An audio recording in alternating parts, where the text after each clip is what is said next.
चुनावी चंदे पर एसबीआई को सुप्रीम कोर्ट की डेडलाइन। इलेक्टोरल बॉन्ड से जुड़ी हर जानकारी का करे खुलासा। 21 मार्च शाम 5 बजे तक का दिया वक्त। चेयरमैन हलफनामा दें, कोई जानकारी नहीं छिपाई।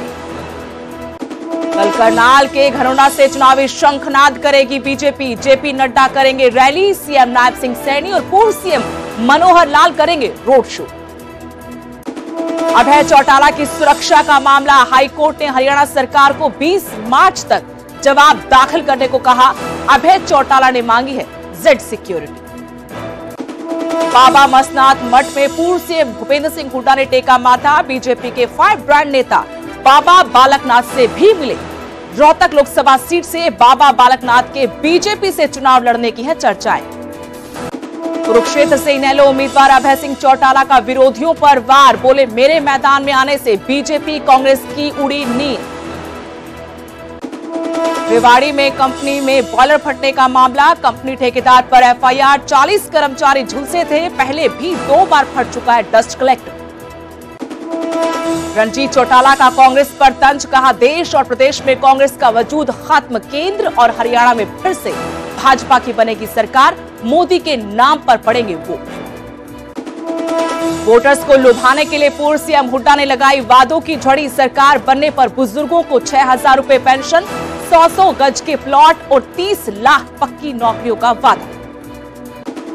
मरकर भी 4 लोगों को नई जिंदगी दे गया कैथल का 20 साल का साहिल। सड़क हादसे में गई थी जान। परिजनों ने किया अंगदान।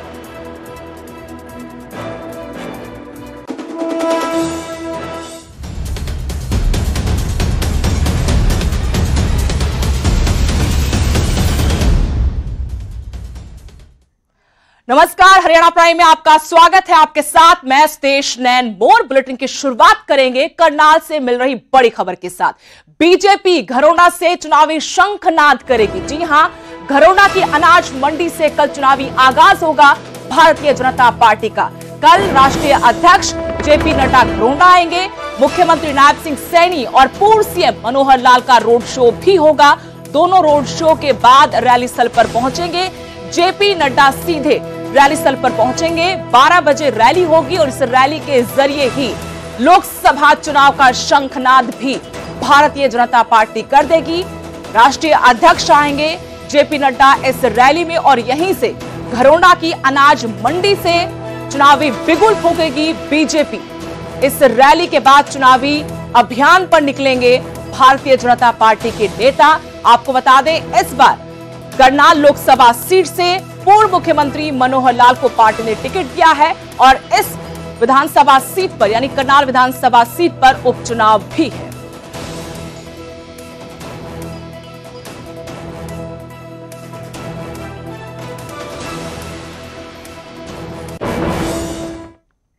एक और बड़ी खबर, इनेलो विधायक अभय सिंह चौटाला की सुरक्षा से जुड़ी हुई ये खबर।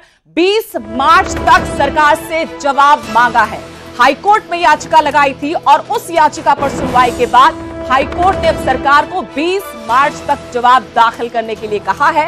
हरियाणा सरकार ने हाईकोर्ट से वक्त मांगा था। अब 20 तारीख तक का वक्त हाईकोर्ट ने दिया है कि आप इस याचिका पर, इस मामले पर अपना जवाब दें। अभय सिंह चौटाला ने जेड सुरक्षा के लिए हाईकोर्ट का दरवाजा खटखटाया है। विदेश में बैठे गैंगस्टर के गैंग से उन्होंने अपनी जान का खतरा बताया है। अभय सिंह चौटाला ने कहा था कि नवे सिंह राठी की हत्या जिस गैंग ने की है उसी गैंग से उनको भी धमकियां मिल रही हैं, जान का खतरा है। पिछले साल जुलाई महीने में उनको विदेश से धमकियां दी गई थी। बाकायदा एफआईआर दर्ज करवाई थी। उस वक्त भी मांग की थी कि सुरक्षा दी जाए।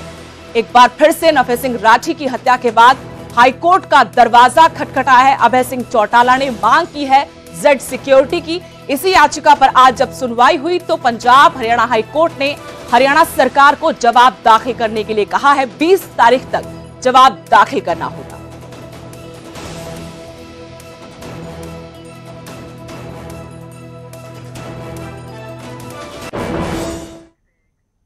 उधर चुनावी चंदे के मामले में एक बार फिर से एसबीआई को सुप्रीम कोर्ट से फटकार पड़ी।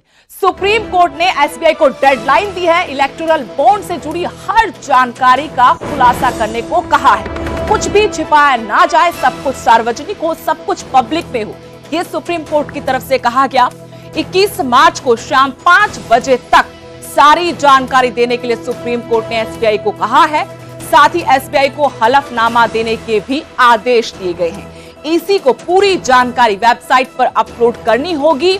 अधूरी जानकारी देने पर सुप्रीम कोर्ट ने एसबीआई को एक बार फिर से फटकार लगाई। एसबीआई ने पूरी जानकारी क्यों नहीं दी, ये सुप्रीम कोर्ट ने सवाल किया कि आधी अधूरी जानकारी फिर से क्यों दी गई। इसको लेकर सुप्रीम कोर्ट ने एसबीआई को फटकार लगाई है। आदेश के बावजूद एसबीआई ने यूनिक नंबर सार्वजनिक नहीं किए। तो एक बार फिर से सुप्रीम कोर्ट ने साफ शब्दों में कहा कि चुनावी चंदे के मामले में जितनी जानकारी है सबका खुलासा किया जाए, सारी जानकारी सार्वजनिक हो, कुछ भी छुपाया न जाए। चेयरमैन से भी कहा कि आप हलफनामा दें कि जो जानकारी देंगे वो इस तरह से कि इसमें कुछ भी छुपाया नहीं गया है, जो जानकारी थी वो सारी की सारी दे दी गई। सुप्रीम कोर्ट ने एक बार फिर से एसबीआई को जम के फटकार लगाई। सुप्रीम कोर्ट ने एसबीआई से कहा कि जब इस पूरे मामले में हमने अपना आदेश स्पष्ट कर दिया है तो एसबीआई इलेक्टोरल बॉन्ड के मामले में सभी डेटा को क्यों नहीं रिलीज कर रहा है, वो सभी डेटा को चुनाव आयोग को क्यों नहीं दे रहा है। बहरहाल एसबीआई की तरफ से कहा गया कि जो सुप्रीम कोर्ट का पुराना आदेश था उस आदेश में वो ये नहीं समझ पा रहे थे कि तमाम दस्तावेजों के तहत यूनिक आईडी नंबर देना है या फिर नहीं।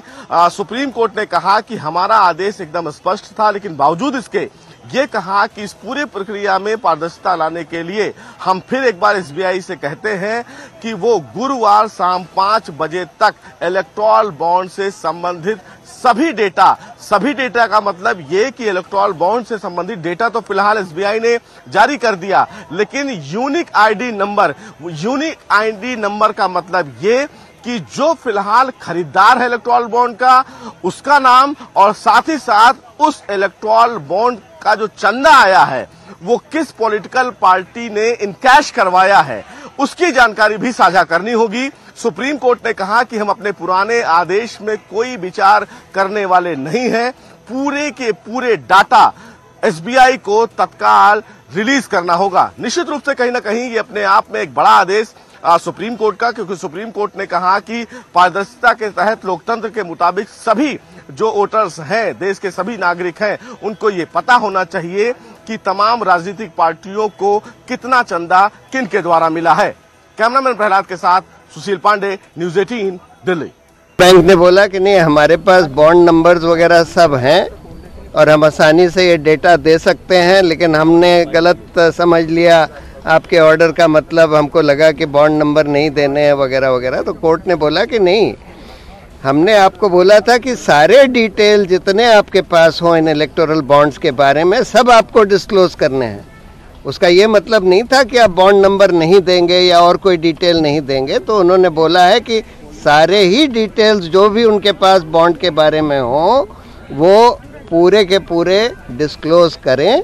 और स्टेट बैंक के चेयरमैन से बोला है कि वो थर्सडे की शाम तक एफिडेविट कोर्ट में फाइल कर दें कि उन्होंने ये सब डिस्क्लोज कर दिया है और इलेक्शन कमीशन इस सारे बॉन्ड नंबर्स के साथ सारे बॉन्ड्स के डिटेल्स तुरंत पब्लिकली डिस्क्लोज कर दें। ये बहुत शर्म की बात है और पूरे देश के सामने केंद्र एक्सपोज हो रहा है। किस तरीके से रोज रोज इंफॉर्मेशन को छुपाने की कोशिश स्टेट बैंक ऑफ इंडिया और इलेक्शन कमीशन कर रहा है। भाई, अगर आपके मन में कोई चोरी नहीं है तो आप डालिए अपनी वेबसाइट पे।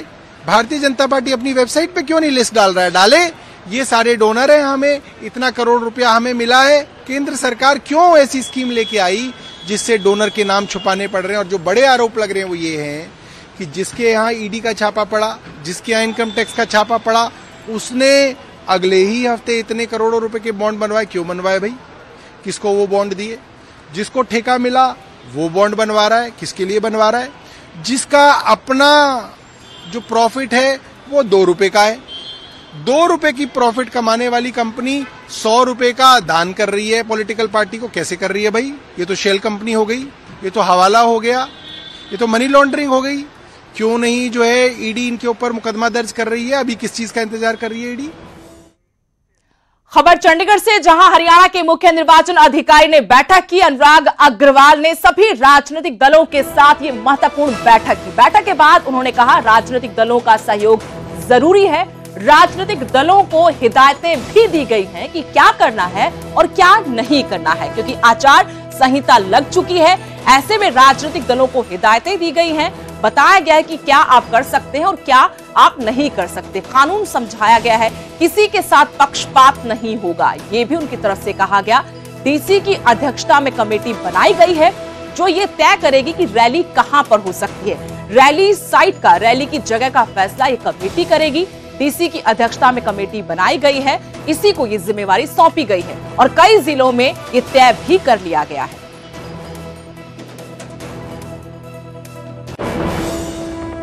राजनीतिक पार्टियों का सहयोग for implementation of model code of conduct बहुत ही जरूरी है। तो पहला मुद्दा जो डिस्कस हुआ मॉडल कोड ऑफ कंडक्ट के बारे में था और हमने इस बारे में सब राजनीतिक दलों को स्पष्टीकरण दिया कि क्या करना है और क्या नहीं करना है। Dos and don'ts since the model code of conduct लागू हो चुका है। बड़ी खबर आपको बता दें, बिहार में एनडीए में सीटों को लेकर फैसला हो गया है। सीट शेयरिंग फाइनल कर दिया गया है। लोकसभा चुनाव में 17 सीटों पर बीजेपी अपने उम्मीदवार उतारेगी। नीतीश कुमार की जेडीयू को 16 सीटें मिली हैं। चिराग पासवान की पार्टी के खाते में भी 5 सीटें। उपेंद्र कुशवाहा और जीतन राम मांझी को एक सीट मिली है, लेकिन पशुपति पारस के हाथ खाली। एनडीए के जो सीटों का बंटवारा होना था वो फाइनल हो चुका है। किसको कितनी सीटें मिली वो आपको बता रहे हैं। बिहार में लोकसभा चुनाव में बीजेपी बिहार में 17 सीटों पर चुनाव लड़ेगी। नीतीश कुमार की जेडीयू को 16 सीटें मिली हैं इस गठबंधन में और चिराग पासवान की पार्टी के खाते में 5 सीटें गई हैं। उपेंद्र कुशवाहा, जीतन राम मांझी को एक सीट मिली है, लेकिन यहां पर पशुपति पारस के हाथ खाली।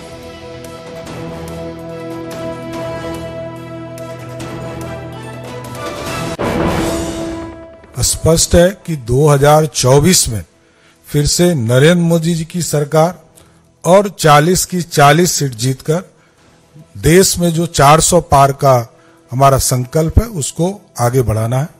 स्पष्ट है कि 2024 में फिर से नरेंद्र मोदी जी की सरकार और 40 की 40 सीट जीतकर देश में जो 400 पार का हमारा संकल्प है उसको आगे बढ़ाना है। स्पष्ट है कि 2024 में फिर से नरेंद्र मोदी जी की सरकार और 40 की 40 सीट जीतकर देश में जो 400 पार का हमारा संकल्प है उसको आगे बढ़ाना है। स्पष्ट है कि 2024 में फिर से नरेंद्र मोदी जी की सरकार और 40 की 40। तो बिहार में सीट शेयरिंग को लेकर अब बात सामने आई है, किस तरीके से चुनाव लड़ा जाएगा। गठबंधन में बीजेपी की तरफ से कहा गया है, फैसला हो चुका है इस पूरे मामले को लेकर और यहां पर 17 सीटों पर बीजेपी चुनाव लड़ेगी। वहीं जेडीयू को 16 सीटें मिली हैं। जीतन राम मांझी और उपेंद्र कुशवाहा की पार्टी को 1, जबकि चिराग पासवान की पार्टी को 5 सीटें मिली। गुरुग्राम से बड़ी खबर, जहां चुनावों को लेकर राव इंद्रजीत सिंह ने कार्यकर्ताओं के साथ बैठक की। कार्यकर्ताओं के साथ मिलकर चुनावी रणनीति पर मंथन किया। गुरुग्राम से एक बार फिर से बीजेपी ने राव इंद्रजीत सिंह को ही उम्मीदवार बनाया है। इस बार बीजेपी 400 पार करेगी। राव इंद्रजीत सिंह का यह दावा कि 400 पार का जो नारा दिया है उसे हकीकत साबित करेंगे। कैबिनेट विस्तार पर भी उन्होंने टिप्पणी की, कहा कि कैबिनेट विस्तार पर मुझसे किसी ने कोई चर्चा नहीं की है, लेकिन राव इंद्रजीत सिंह दक्षिण हरियाणा के कद्दावर नेता हैं और बीजेपी में जिस तरीके से उनकी एंट्री हुई थी उसके बाद वो मान सम्मान उनको मिला। एक बार फिर से गुरुग्राम लोकसभा सीट से बीजेपी ने उन्हें चुनाव मैदान में उतारा है। हमारी पार्टी की तरफ से 400 का नारा दिया गया है और हरियाणा के अंदर 10 की 10 सीटें भारतीय जनता पार्टी के झोली में दोबारा से डालने की बात हमारी पार्टी ने उम्मीद करी है, वो पब्लिक उस उम्मीद को पूरा करेगी। उधर हरियाणा डीजीपी शत्रुजीत कपूर ने बड़ा बयान दिया है चुनावों को लेकर। कहा कि स्वतंत्र, निष्पक्ष, शांतिपूर्ण ढंग से चुनाव करवाए जाएंगे। सभी संबंधित विभागों के साथ तालमेल करके काम करेंगे। हरियाणा में 25 मई को वोटिंग होनी है, जबकि 1 जून को मतगणना होनी है। तैयारियां सभी विभाग लगे हुए हैं कि शांतिपूर्ण तरीके से चुनाव संपन्न करवाए जाए। इसी बीच में डीजीपी शत्रुजीत कपूर का यह बयान कि स्वतंत्र, निष्पक्ष, शांतिपूर्ण तरीके से चुनाव करवाए जाएंगे। जितने भी संबंधित विभाग हैं सभी के साथ तालमेल कर काम करेंगे।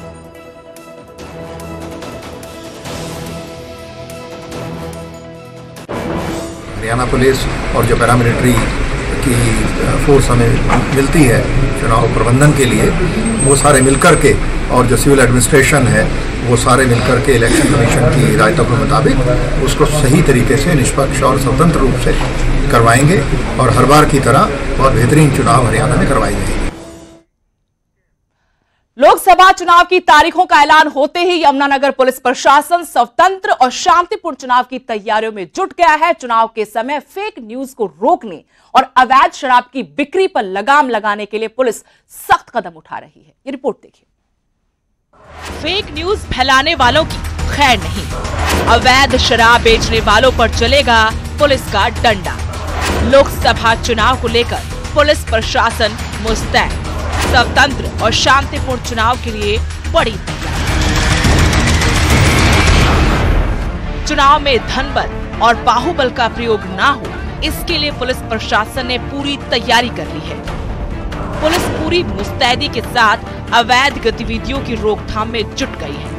अवैध शराब बेचने वालों पर पुलिस पैनी नजर रख रही है। खबर के रूप में विज्ञापन छापने वालों पर भी प्रशासन की नजर है।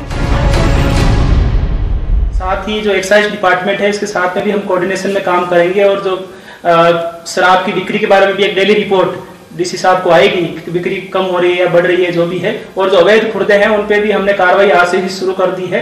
तो किसी भी प्रकार का, चाहे धनबल का प्रयोग हो, बाहुबल का प्रयोग हो या शराब की तस्करी हो, या सभी गतिविधियां, इस प्रकार की जो गैर कानूनी गतिविधियां हैं, ये रोकना हमारी दायित्व है। फेक न्यूज फैलाने वालों से जिला प्रशासन पूरी सख्ती से निपटेगा।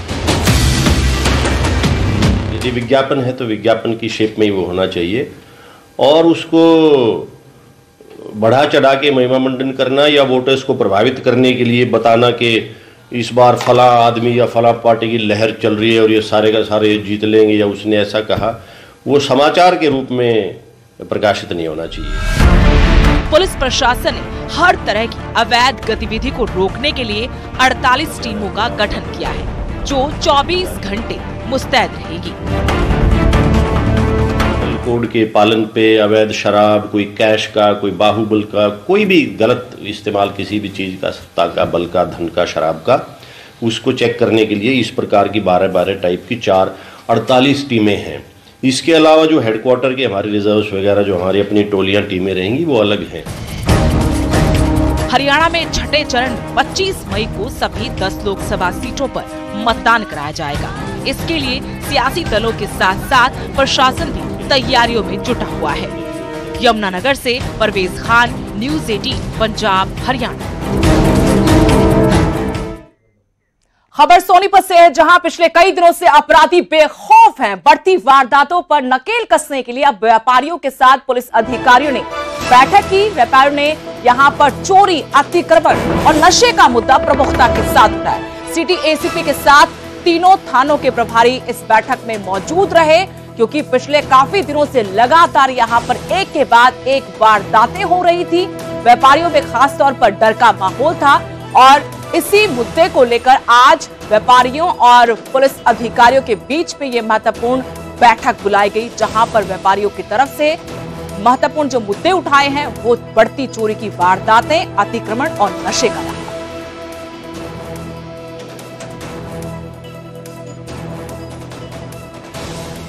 उनको जल्द ही उनका सॉल्यूशन करने का आश्वासन दिया है, जिसमें खास तौर पर जो शहर में बढ़ती हुई चोरियां, अतिक्रमण, जो गाड़ियां अवैध रूप से खड़ी रहती है रोडों पे, उनके माध्यम से या जो एक प्रिंटिंग प्रेस एसोसिएशन की जो हमारी मुख्य शिकायत है कि शहर में जो टेंडर हुआ है वो मात्र 12 यूनिपोल का हुआ है, और जबकि जो ठेकेदार है वो पूरे शहर के यूनिपोल का अपने किराया मांगने लग गया है।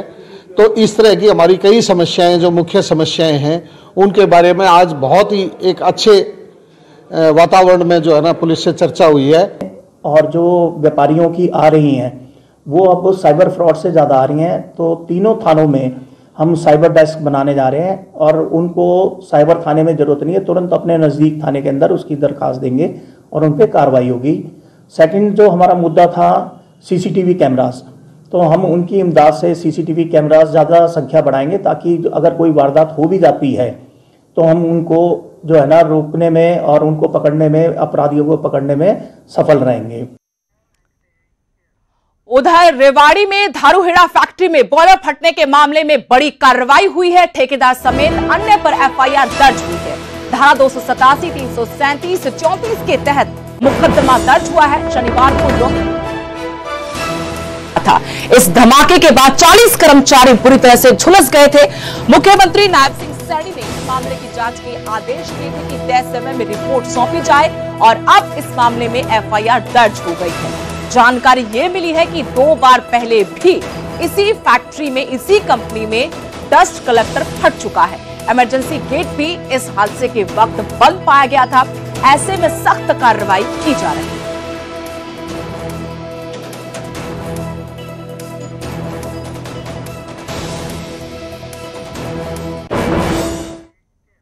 इनेलो प्रदेश अध्यक्ष नभे सिंह राठी और उनके सहयोगी जयकिशन दलाल की हत्या के मामले में आरोपियों की गिरफ्तारी को लेकर जयकिशन के परिजनों ने झज्जर की डीसी शक्ति सिंह से मुलाकात की।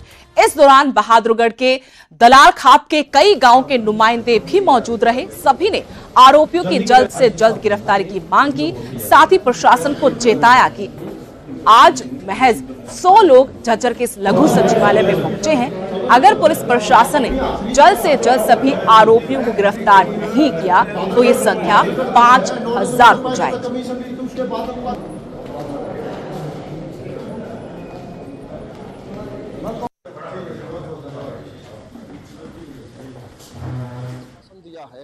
मैं इस केस की गहनता से कार्रवाई कर रहा हूं। अगर प्रशासन इस मामले में पूर्ण रूप से हत्यारों को नहीं पकड़ने में कामयाब हुआ तो हम सरकार के जो आला अधिकारी है उनसे भी मिलेंगे। उन्होंने आश्वासन दिया कि जल्दी इस पर आप लोगों को अच्छा नतीजा निकलने मिलेगा। अभी भी कोशिश करने लग रहे हो, 2 बंदों को पकड़ लिया गया है, बाकी पर कोशिश जारी। और अब बात कैथल के साहिल की, जो मरकर भी अमर हो गया। 10 मार्च को एक हादसे में साहिल की मौत हो गई थी, लेकिन उसका दिल किसी और के सीने में आज भी धड़क रहा है। तो उसके दूसरे अंगों ने 3 और लोगों को नया जीवन दे दिया है। ये रिपोर्ट देखिए। साहिल अभी महज 20 साल का नौजवान था। परिवार वालों को साहिल से बड़ी उम्मीदें थी, लेकिन कैथल के ढांड रोड पर हुए एक सड़क हादसे ने परिवार वालों की सारी उम्मीदें तोड़ दी। सर में चोट लगने की वजह से साहिल के दिमाग ने काम करना बंद कर दिया और पीजीआई चंडीगढ़ में घायल साहिल की इलाज के दौरान मौत हो गई।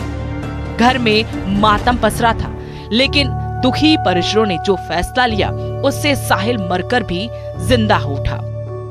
साहिल के परिवार वालों ने उसके अंगों को दान करने का फैसला लिया। बस मन का तो ये है जी, देखो लड़का तो हमारा वैसे भी बचना तो था नहीं, उसको चोट ही इतनी गंभीर थी उसकी। बस यही सोच के मतलब इसका जो भी है अपना किसी का भला हो जाए, किसी के काम आ जाएंगे। अब साहिल का दिल चेन्नई के एक मरीज के दिल में धड़क रहा है, तो आंखों ने किसी दूसरे मरीज को नई रोशनी दी है। एक किडनी भी किसी के काम आ गई। हार्ट उनका चल रहा था और हमने फैसला ये लिया जी भाई क्यों ना किसी और की जिंदगी बचाई जाए, और उसके हार्ट डोनेट किया जी। और उनका हार्ट अब चेन्नई में धड़क रहा है। हमारा लड़का तो चलो चला गया, किसी की जिंदगी तो बची है जी। और जी बहुत धनी बच्चा था जी, 4-5 बार पहले वर्ल्ड भी डोनेट कर चुका है वो। साहिल भी स्वभाव से दानी था। वो हर 3 महीने में एक बार रक्तदान करता था और अब इस दुनिया से विदा होते होते उसने 4 लोगों को नया जीवन दिया है। साहिल के परिवार वालों ने अंगदान करके सचमुच बड़ा और नेक काम किया है। कैथल से वीरेंद्र पुरी, न्यूज़ 18 पंजाब हरियाणा। अभी के लिए हरियाणा प्राइम में इतना ही। आप देखते रहिए न्यूज़ 18 पंजाब हरियाणा।